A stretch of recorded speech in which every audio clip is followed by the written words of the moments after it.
이 시간에 함께 예배드리는 우리 모든 성도님들 개인과 가정과 직장과 업에 하나님의 축복이 최고로 임하기를 주님의 이름으로 축원을 드립니다.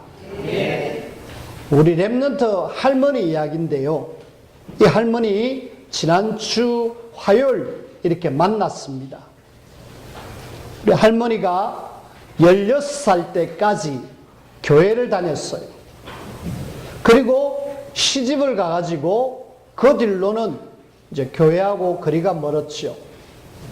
불신자 집안에 시집을 가니까 그 집에는 그 무속을 이렇게 좋아하는 집이었어요. 그래서 무속의 영향을 받을 수밖에 없었고 또 종교의 영향을 받을 수밖에 없었습니다. 그러다 보니까 자연스럽게 교회는 못 가게 되는 거죠. 심지어는 시집간 집안에서 절대로 교회를 못 가게 하니까 평생 교회는 가지를 못했습니다. 저희들을 만났을 때에 이 할머니는 이제 결론을 내렸어요. 내가 지금이라도 하나님께로 돌아가야지. 내가 지금이라도 하나님 앞에 가가지고 하나님의 자녀로서 살아야지. 일평생 자기는 하나님의 자녀라는 걸 잊어버리지는 않았대요. 다시 한번 복음을 전하니까 정확하게 내가 하나님의 자녀다라는 확신은 있었어요. 그래서 하나님의 자녀가 맞으니까 이제는 예배하셔야 안 되겠습니까? 그러니까 이제는 방해하는 분이 없어요. 1년 전까지만 해도 남편이 살아있어가지고 그렇게 교회를 못 가게 하더라네요. 그래서 결국은 남편 때문에 못 갔어요. 남편 눈을 피해가지고 그래도 한 번씩 이렇게 교회를 갔는데 남편이 죽고 나니까 이제는 내가 결론을 내려야 되겠다. 결단을 해야 되겠다. 결단을 내리게 된 더 큰 이유가 있었습니다. 어떤 이유냐? 자기 아들이 지금 이제 시한부 인생을 살고 있죠. 3개월 췌장암 말기 이래가지고 지금 살고 있습니다. 아들이 누워있는데 제가 이렇게 이야기를 해도 전혀 반응을 안 하더라고요. 계속 그냥 누워있어. 듣는지 안 듣는지 모르겠지만 일단은 계속 누워있고요. 그래서 할머니 말로는 우리 아들 때문이라도 내가 지금 빨리 뭘 바꿔야 되겠다. 지금이라도 내가 하나님께로 가야 되겠다. 심지어는 손주들 보니까 문제가 왔거든요. 손주들이 정상적으로 어떻게 생활을 할 수 없기 때문에 문제가 와나니까 아들, 손주 이렇게 어려움을 당하고 있으니까 할머니 입장에서는 너무너무 안타까운 거 있죠. 내가 왜 진작 하나님 앞에 나와서 믿음 생활을 하지 않았을까? 남편이 그렇게 방해하고 반대하더라도 내가 하나님 앞에 와서 믿음 생활을 했어야 되는데 지금 와서 막 후회하는 거 있죠. 후회도 이제 소용이 없지만은 그래도 잘하셨습니다. 지금이라도 하나님께로 오셔가지고 믿음 생활 하셔야 된다. 그러니까 할머니는 알겠다라고. 오늘 나오지 않았습니다만은 우리에게 오든 안 오든 일단은 교회를 다니십시오 라고 이야기했습니다.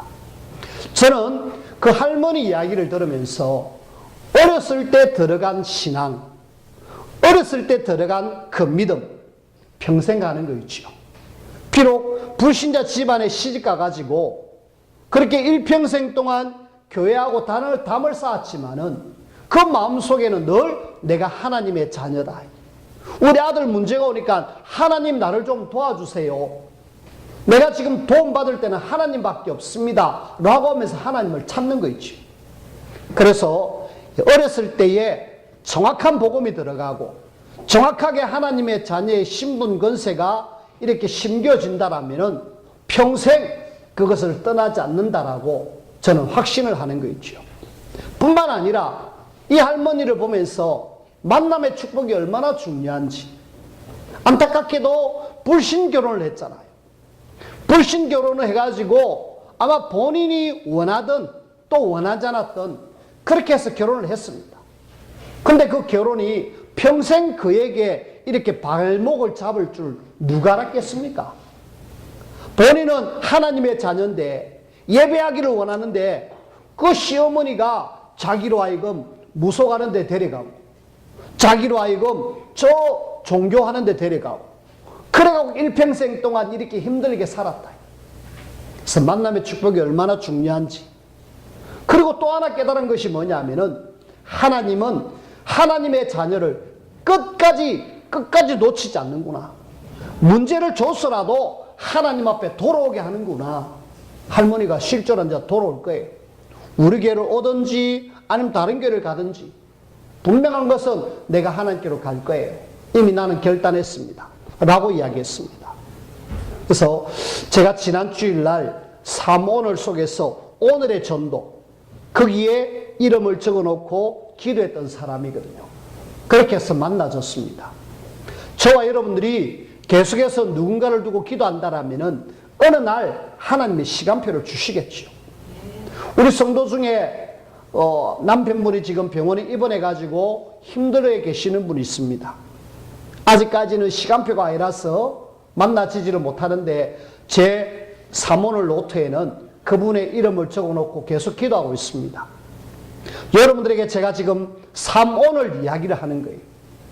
여러분들이 오늘의 전도, 오늘의 기도, 오늘의 말씀 기도 전도 있는 사람은 하나님의 자녀의 축복을 누릴 수 있을 뿐만 아니라 하나님이 이 시대에 가장 귀하게 쓰시는 거 있죠.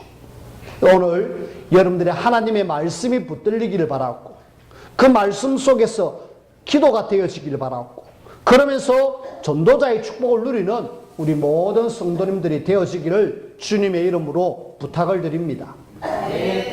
주보 안에 있는 삼오늘 노트 그냥 있구나 이렇게 그냥 마시고요. 이걸 내가 한 주 동안 좀 써가지고 내가 보관해가지고 좀 보고 그래야 되겠다. 우리 랩런트 중에 보니까 이 주보를 실컷 적어놨다가 집에는 안 가져가고 의자 위에 그대로 올려져 있는 거 있죠. 오늘 아침에 제가 치웠습니다. 일주일 내내 주일날 쓰기는 쓰는데 기록하기는 기록하는데 안타깝게도 그냥 기록한 것으로 만족하고 끝나는데 그러지 마시고요. 이걸 여러분들이 조금만 신경 써서 기록해 주십시오. 오늘의 말씀, 그래 내가 오늘 말씀 들으면서 이런 말씀 나는 붙잡았다. 그리고 내일 월요일이잖아요. 월요일 혹시 무슨 말씀이 잡혔어요. 그러면은 그 옆에다가 또 적으면 돼요. 화요일날 말씀 없다. 그럼 주일날 월요일날 받은 말씀 가지고 계속 묵상하시면 돼요. 그래서 저는 이걸 가지고 일주일을 활용하셔야 돼요. 일주일 내내 이걸 나의 삼오늘로 계속. 어떤 분은 매일매일 삼오늘 하시던데 괜찮아요. 원래는 매일매일 하셔야 되는데 그러려면은 종이도 그렇고 또 시간도 그러니까 주일 강단 중심으로 매일 하나님 나에게 주시는 말씀이 있다면 거기다 적으면 돼요. 그리고 기도 제목, 그리고 전도. 그렇게 하시면은 삼오늘에 성공하는 사람은 하나님이 반드시 그 사람을 쓰십니다. 여러분들이 삼오늘에 성공해서 하나님 앞에 가장 인도를 받으며 쓰임받는 우리 모든 성도님들이 되어지기를 주님의 이름으로 부탁을 드립니다. 네. 자, 오늘 이런 속에 제목이 하나님의 시험입니다. 하나님의 시험, 이 말씀 전에 첫 번째로 먼저 사단이 주는 시험도 있다. 이 시험에는 구원받은 하나님의 자녀에게는 사단이 주는 시험, 하나님의 시험. 그럼 사단이 주는 시험은 뭐 때문에 시험을 줄까요? 사단이 주는 시험은 한마디로 시험 줘서 우리로 하여금 망하게 하기 위해서, 우리로 하여금 멸망 속에 들어가게 하기 위해서 자꾸 사단은 시험을 주는 거죠. 자, 사단이 제일 먼저 시험을 준 것이 어딥니까? 창세기 3장이거든요. 창세기 3장에 뱀에게 들어가가지고 아담과 하와로 하여금 하나님의 말씀을 놓치게 만들어서 결국은 선악과 따먹게 만들었잖아요. 이것이 사단의 맨 첫 번째 이렇게 인간을 이렇게 시험하게 된 그런 사건입니다. 사람은 그때부터 문제가 왔지요. 하나님을 떠난 인생이 불신자 12가지 상태 속에서 살 수밖에 없습니다. 사단은 그렇게 해서 영원한 멸망 속으로 집어넣겠다라는 거예요. 우리가 사단이 뭐 때문에 시험하는가를 여러분들이 잘 아셔야 됩니다. 그리고 창세기 6장에 보니까 거기에 하나님의 사람들을 세상 속에 집어넣어가지고 세상에 동화되게 만들어서 완전히 노아 홍수로 멸망받게 만드는 거 있죠. 결국은 사단은 하나님의 사람들이 멸망 속으로 들어가라 라고 하는 거 있죠. 뿐만 아니라 창세기 11장을 가지고 야, 하나님 없이도 성공할 수 있다. 성공해라. 해놔놓고 어느 날 와르르르 무너지게 하는 거 있죠. 바벨탑 사건. 사단의 대표적인 시험이고 공격입니다. 우리가 이걸 안다라면은 속지 않겠죠. 뿐만 아니라 사단은요, 구원받은 하나님의 자녀가 축복받은 걸 알기 때문에 이 축복을 다 놓치고 결국은 멸망해라. 그 대표적인 예가 누구냐? 욥. 성경 속에 아브라함과 동시대의 사람입니다. 아브라함과 동시대의 사람인 욥에게 사단은 시험하는 거 있죠. 거기에 특징이 있습니다. 그 하나님의 사람을 시험할 때에 그냥 사단 마음대로 내 저놈 공격해가지고 무너뜨려야지. 아니요. 절대로 그러지 못합니다. 우리는 누구냐? 하나님의 자녀거든요. 하나님의 자녀이기 때문에 하나님이 딱 잡고 있는 사람들입니다. 그래서 사단도 하나님이 축복하니까 저 욥이 저렇게 범죄하지 않지. 하나님, 저 욥을 한번 시험하며 봅시다. 그러면은 욥이 분명히 하나님을 욕하고 결국은 하나님을 떠날 겁니다. 그래, 한번 해봐라. 허락 떨어지니까 사단이 욥을 시험하는 거죠. 재산 싹 날리고 자녀 싹 죽게 만들고 그렇게 공격을 했습니다. 나중에는 욥의 육신마저도 치잖아요. 그 모든 시험을 보니까 하나하나 하나님 어쩔까요? 한번 시험해볼까요? 하니까 해라. 단 욥의 생명은 건들지 마라. 하나님은 생명은 내가 쥐고 있으니까 절대로 네 맘대로 하면 안 된다. 죽이면 안 된다. 그래가지고 허락 맡아서 욥을 시험했는데요. 욥이 받은 축복이 엄청나잖아요. 그 축복 누리지 못하도록 시험을 계속 줘가지고 얼음을 주는데 욥은 그 시험에 이겨냈잖아요. 사단은 하나님의 자녀가 받은 축복 엄청난 줄 알고 이 받은 축복 못 누리도록 하기 위해서 계속 멸망 속으로 집어넣기 위해서 계속 우리를 시험하는 거 있죠. 여러분들이 그 시험에 걸려 넘어지는 하나님의 사람들이 아니라 욥처럼 넉넉히 이길 수 있는 그런 믿음의 사람들이 되어지기를 주님의 이름으로 부탁을 드립니다. 네. 뿐만 아니라 이 사단의 시험은요, 결국은 하나입니다. 멸망시키고 축복 놓치도록 만들지만은 결국은 뭐냐? 나를 섬기라. 나를. 경배 대상 좀 바꿔라. 그게 마태복음 4장 1절에서 10절, 11절 말씀입니다. 마태복음 4장에는요, 심지어는 예수님을 시험하러 사단이 나타났잖아요. 나타나가지고 뭐합니까? 예수님에게, 굶주려 있는 예수님에게 동그란 떡 같은 거 돌 가져와갖고 빵 만들어 드세요. 그리고 성전에서 뛰어내리세요. 그리고 나를 경배하세요. 결국은 뭘 하고자 하느냐? 이 모든 시험의 키가 하나님 섬기지 말고 날 경배해 주세요 라는 키입니다. 사단은요, 자꾸 시험을 주고 어려움을 주는 이유가 뭐냐? 나를 경배해라. 경배 대상 바꿔라. 하나님 섬기봐야 별 볼 일 없다. 하나님 말고 내 경배하면은 모든 거 다 줄게. 중요한 거는 다 주는 것 같아도 어느 날 뭐가 되느냐? 그 생명을 거두어 가버리는 거죠. 그래서 사단의 시험, 우리로 하여금 멸망 속으로 집어넣기 위해서, 우리로 하여금 구원받은 하나님의 어마어마한 축복을 놓치게 하기 위해서, 결국은 우리가 하나님을 섬겨야 되는데 경배 대상을 바꾸기 위해서 이렇게 사단은 시험을 줍니다.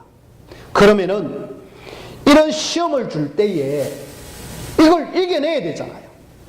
이것을 이겨낼 수 있는 방법이 오늘 우리는 아브라함을 통해서 한번 찾아보잖아요. 하나님의 시험 당한 아브라함인데, 이 아브라함에게서 우리는 사단이 주는 이 시험, 또 심지어는 하나님이 나를 주는 시험, 이걸 이겨냈는데 어떻게 이겨내는가? 그걸 한번 찾아내야 되겠습니다. 여러분들은요, 이 땅에 사는 동안에 우리가 태어난과 동시에 저 하늘 날아갈 때까지 사단은 계속 나를 공격한다는 사실, 그걸 우리가 알고 넉넉하게 이길 수 있는 비밀이 뭔가? 오늘 아브라함을 통해서 찾아내야 되겠습니다. 자, 두 번째, 아브라함에 대한 하나님의 시험이죠. 오늘 성경 말씀을 한번 보십시오. 22장 1절입니다. 그 일 후에 하나님이 아브라함을 시험하시려고, 하나님은요, 하나님의 자녀를 일부러 시험하지는 않습니다. 그런데 시험하는 이유가 있지요. 이 시험에 통과하면은 하나님은 어마어마한 축복과 역사를 하겠다라는 건데, 대부분 많은 사람들이 하나님의 시험에 탈락해버립니다. 그 대표적인 사람들이 이스라엘 백성들이, 홍해 앞에 하나님은 홍해를 가르고 기적을 일으킬 건데 이스라엘 백성들은 싹 다 하나님을 원망하고 모세를 원망하잖아요. 근데 믿음의 사람 모세는 그 시험을 이겨내는 거 아닙니까? 우리는 오늘 하나님이 아브라함을 시험할 그때가 언제냐? 그 일 후에 라고 이야기했는데 앞의 내용이죠. 모든 일에 여호와께서 함께하는 그 비밀이 있었잖아요. 그날 땅 아비멜렉과 그 군대 장관 비골에게 하나님이 역사하심을 보였잖아요. 그 일 후에. 그리고 불신앙의 씨였던 이스마엘을 보내고 난 그 일 후에. 그리고 하나님이 응답 주셔갖고 이삭을 난 그 일 후에. 지금 아브라함은 신앙의 어떤 수준이 최고로 올라가 있어요. 그치요? 하나님이 함께하고 100세대 가지고 아들 낳고 불신앙의 신 이스마엘 내보내고, 지금 아브라함은요, 제가 볼 때는 신앙이 굉장히 지금 하나님을 바라보면서 좋은 상태예요. 근데 하나님은 이렇게 최상의 신앙의 상태에 있는 사람을 뭐 하느냐? 시험해보는 거 있죠. 네가 진짜 내 바라보나? 진짜 내 하나님 전적으로 의지하나? 이걸 바라보고 이걸 지금 가지고 아브라함에게 시험하는 거 있죠. 자, 하나님의 시험의 내용이 뭐였습니까? 하나님의 시험의 내용 2절입니다. 내 아들, 내 사랑하는 독자 이삭을 데리고 모리아 땅으로 가서 내가 내게 일러준 한 산, 거기서 그를 번제로 드리라.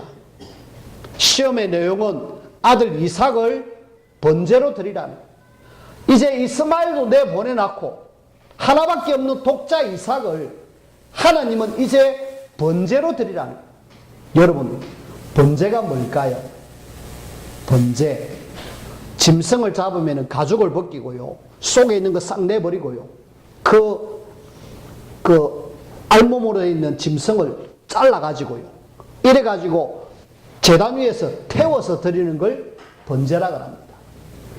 그 말은 지금 아브라함 보고 이삭에게 이렇게 해라는 거예요.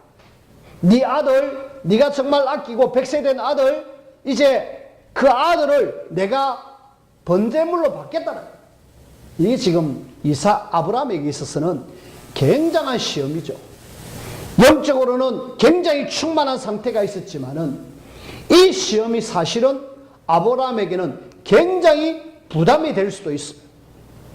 심지어는 네 하나밖에 없는 독자 이삭, 그 아들을 바쳐라 그러니까 아마 우리 같으면 좀 핑계를 댈 수 있을 거예요. 하나님이 그렇게 아들 안 주시다가 25년 만에 아들 주나놓고 뭔 또 하나님 나에게 아들을 달라 그럽니까?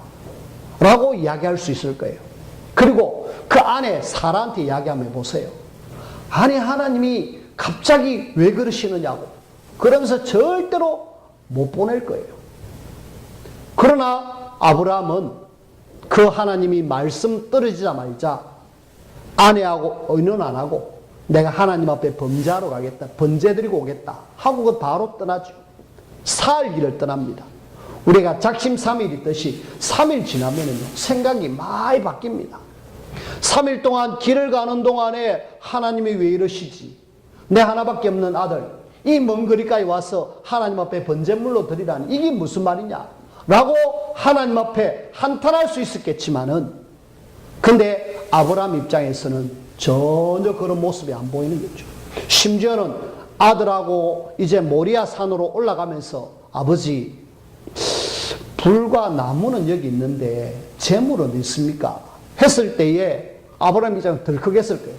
하나님이 너를 재물로 바치란다. 그런 말을 못했잖아요. 하나님이 우리를 위해서 예배해놨을 것이다. 라고 이야기하면서 올라갑니다.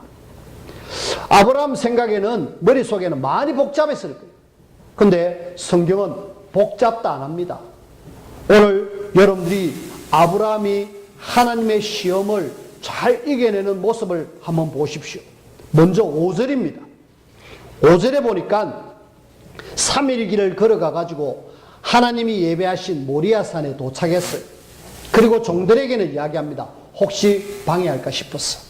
너희는 나귀와 함께 여기 기다리라. 내가 아이와 함께 저기 가서 예배하고 5절 하반절에 우리가 너희에게로 돌아오리라. 지금요, 이 이삭을 번제물로 바치러 가는데 아브라함은 뭐라고 이야기하느냐? 갔다가 우리가 너희에게로 돌아오리라.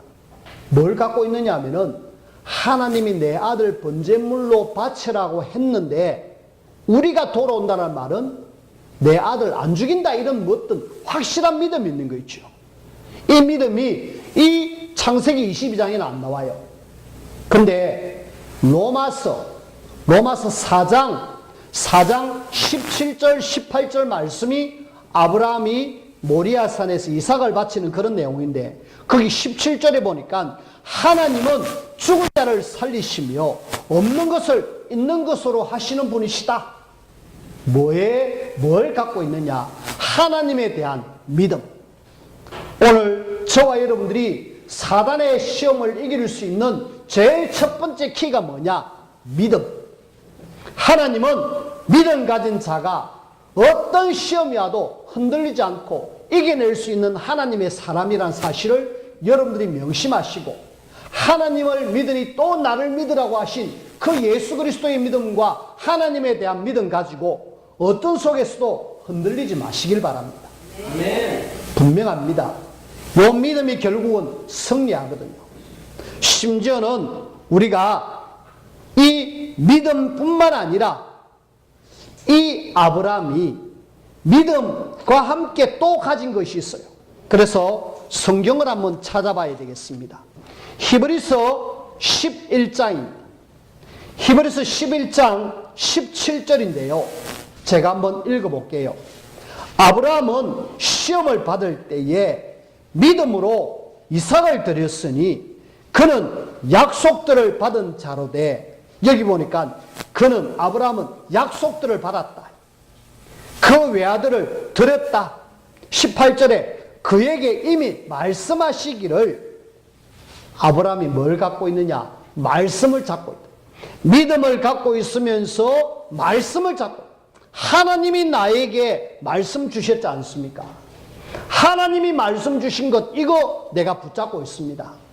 아브라함이 이 하나님의 시험과 또 우리가 사단에게서 시험을 이길 수 있는 가장 키가 뭐냐? 하나님에 대한 믿음과 하나님의 약속의 말씀을 붙잡은 사람은요, 어떤 속에서도 흔들리지 않습니다. 성경의 인물들을 잘 한번 보십시오. 그들에게도 사단의 시험과 어마어마한 어려움들이 있었지만은 하나님의 능력을 믿는 믿음과 함께 말씀을 잡고 있으니까 저들은 그 모든 시험을 이겨내는 거 있죠. 우리는 이 믿음과 이 말씀에 붙들리면은 결국은 승리한다는 사실을 아시고, 여러분들이 날마다 뭐 하셔야 되냐? 하나님의 말씀에 붙들리는 사람, 하나님을 믿는 그 믿음 충만하기를 주님의 이름으로 부탁을 드립니다. 그러면요, 믿음 어떻게 생깁니까? 그냥 가만히 있으면 믿음이 생깁니까? 성경은 믿음은 어떻게 생기느냐? 로마서 10장 17절에 이야기하고 있어요. 믿음은 들으면서 나고, 들음은 그리스도의 말씀으로 나느니라. 우리가요, 하나님의 말씀을 들을 때에 예수가 그리스도라는 사실을 정확하게 알고 믿을 때에 하나님은 그때 우리에게 믿음으로 충만하게 하신다. 여러분들이 날마다 말씀 듣는 일에 늘 시간을 아끼지 마시길 바랍니다. 말씀을 자꾸 듣고 말씀을 자꾸 가까이 할 때마다 나에게 뭐가 생기느냐? 믿음. 그러면 사단의 아무리 공격해도 우리는 흔들리는 하나님의 사람이 아니라 든든하게 반석 위에 세워져서 최고로 하나님들이 되어집니다. 여러분들이 그렇게 되셔야 돼요. 자, 그러면은 이렇게 믿음으로 시험을 이긴 결과를 한번 보십시다. 어떤 결과가 나왔느냐? 먼저는 이 시험을 이긴 아브람, 하나님은 순양을 딱 준비해놨잖아요. 가시덤불에 걸려있는 순양을 준비해가지고 그러면서 뭐라고 이야기합니까? 여호와 이레, 하나님이 준비하셨다. 여러분들이 믿음 갖고 말씀 잡고 있으면은 하나님이 완벽하게 준비해놨습니다. 준비해놓은 것 그거 보시고요, 혹 어려움이 왔고 시험이 왔다, 하나님이 준비해놨을 거야. 하나님이 나에게 더 큰 축복으로 준비해놨을 거야. 딱 붙잡고 여러분들 흔들리지 마십시오. 왜 순양이냐? 아브람 아들 이삭 대신 죽은 순양이잖아요. 이 순양이 곧 앞으로 오실 그리스도를 예표하고 있습니다. 너 대신에 이 순양이 죽었다, 너 대신에 예수 그리스도가 죽었다, 이걸 지금 이야기하고 있는 거예요. 이삭은요, 이거 평생 기억하잖아요. 내가 죽어야 될 모리아 산의 제단 위에서 내가 제물로 번제물로 죽어야 되는데 내 대신에 순양이 죽었구나. 그거 평생 기억하고 최고의 응답을 누렸습니다. 그리고 이 아브라함이 믿음으로 시험을 이겼을 때에 하나님이 주시는 축복을 한번 보십시다. 어떤 축복을 주셨느냐? 17절에 보니까 내가 내게 큰 복을 주고 내 씨가 크게 번성하여 하늘의 별과 같고 바닷가의 모래와 같게 하리니, 여기 보니까 후대 자녀의 복을 주셨어요. 하나님은요, 아브라함에게 지금 네가 한 명 이삭이지만은 네 자녀가 앞으로 하늘의 별처럼 바다의 모래처럼 엄청나게 많아질 것이다 그랬어요. 실제로 우리는 아브라함이 믿음의 조상으로, 우리가 그 믿음의 후손으로 전 세계에 엄청나게 많은 하나님의 사람들이 있잖아요. 이런 축복을 주시고요. 또 내 씨가 그 대적의 성문을 차지하리라. 땅의 축복. 하나님은 결국은 가나안 땅을 아브라함 후손에게 주시는 거 있죠. 그리고 18절에 또 내 씨로 말미암아 천하 만민이 복을 받으니, 여기에 씨는 예수 그리스도를 이야기합니다. 앞으로 그리스도가 와가지고 천하 만민이 복을 받을 것이다.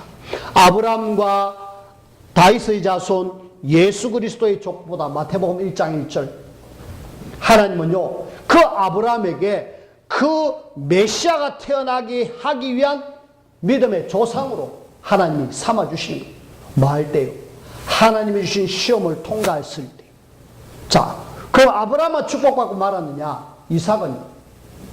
이삭은 자기가 죽을 뻔했는데 아버지의 믿음 덕분으로, 또 그 모리아 산에서 번제물로 죽었어야 될 그 상황 속의 체험으로 이삭은요, 일평생 가장 순탄하게 최고의 축복을 누리면서 살았던 사람 중에 한 사람이 이삭입니다.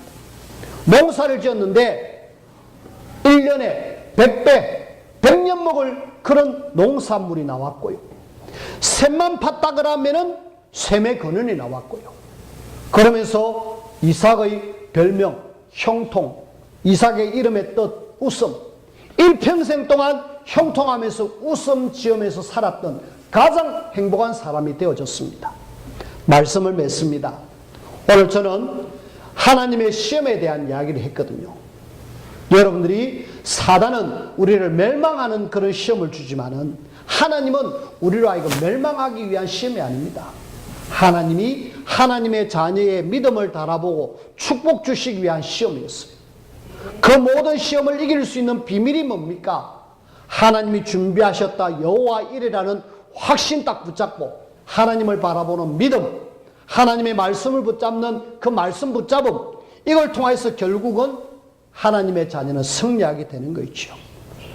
여러분들이 오늘 이 아브라함이 어떻게 해서 이 하나님이 주시는 시험을 승리했는가 꽉 붙들고 진짜 아브라함에게 주셨던 그 축복, 심지어는 그 자녀에게 주셨던 그 축복을 여러분들과 여러분들의 자녀들이 누리기를 주님의 이름으로 축원을 드립니다. 기도합시다.